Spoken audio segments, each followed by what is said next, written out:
بسم اللہ الرحمن الرحیم۔ السلام علیکم۔ 3 خاص اشارے شادی شدہ عورت لائن کیسے دیتے ہیں؟ السلام علیکم ورحمۃ اللہ وبرکاتہ۔ اس تحریر میں محبت کے حوالے سے یعنی کسی بھی شخص کے دل میں بھی پناہ محبت پیدا کرنے کے لیے بہت ہی خاص اور مجرب وظیفہ پیش کر رہے ہیں۔ یہ خاص وظیفہ آپ نے زندگی میں صرف ایک بار ہی کرنا ہے، بعد میں آپ کو کرنے کی نوبت نہیں آئے گی۔ یہ خاص عمل آپ کسی بھی دن کسی بھی وقت کر سکتے ہیں۔ اس کے لیے کوئی بندش نہیں ہے کہ آپ نے یہ عمل صرف اسی دن ہی کرنا ہے۔ یہ وظیفہ کسی بھی شخص کے دل میں اپنے لیے محبت پیدا کرنے کے لیے کیا جا سکتا ہے۔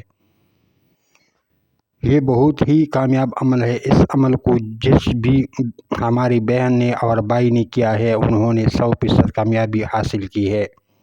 یاد رہے کہ یہ عمل آپ نے صرف اس شخص کے لیے کرنا ہے جس شخص سے شادی کرنا آپ کے لیے مطلوب ہو۔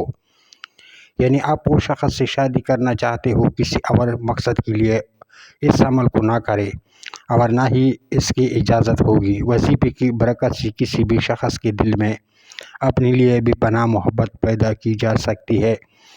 شخص آپ کے پیار میں اندھا ہو جائے گا، آپ کے سوا وہ شخص کو کچھ بھی نظر نہیں آئے گا، سارا دن وہ شخص آپ کی تلاش میں سرگرداں رہے گا۔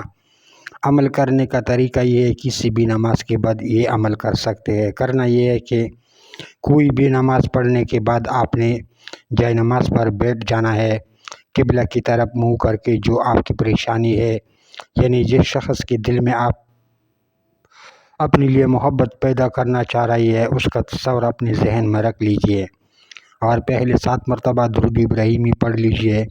یہ نماز والا درود ہوتا ہے، اور جب آپ 7 مرتبہ درود ابراہیمی پڑھ چکے تو سورہ فاتحہ جو قرآن کی پہلی سورت ہے 101 مرتبہ پڑھ لیجئے۔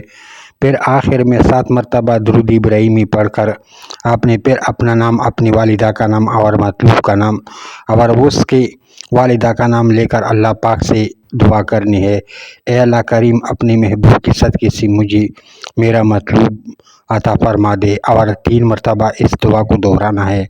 ناموں کے ساتھ جب پہلی دفعہ مانگیں گے تو نام لیں گے، پھر اسی طرح 3 دفعہ دعا کرنی ہے، اور ہر دفعہ اپنا نام اور اپنی والدہ کا نام اور مطلوبہ کا نام اور اس کی والدہ کا نام لے کر آپ نے دعا کرنی ہے۔ انشاءاللہ یہ وظیفہ کرنے کی برکت سے آپ جس شخص کے دل میں اپنے لیے محبت پیدا کرنا چاہ رہے ہیں